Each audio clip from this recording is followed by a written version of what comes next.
নাও আরো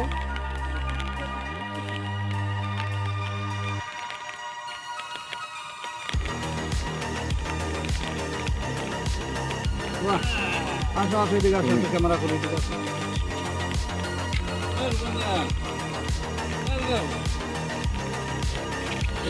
এই সুন্দর সাইজ ভালো রুই দেখো দেখো বীরপাড়ার লোক মারছে আলিপুরদুয়ার বীরপাড়া রূপকদার বন্ধু মাছটা মারলো রুই শিকিয়া ঝুরা মারলো রুই একটা প্রথম মাছ উঠলো এর আগে ছোট ছোট বাটা উঠছে মির্কার বাচ্চা উঠছে আধা কেজি 3 পয়সা উঠছে এই রুইটাই বড় উঠছে প্রায় 2 কিলো 2.5 কিলো হবে রুইটা এই গান ছেড়ে একটা গান রূপকদার বন্ধু মেরেছে ফোনে আবার ছিটে দেবো গা বীরপাড়া গান সাথে নালে বড় দেখা যাবে না নালে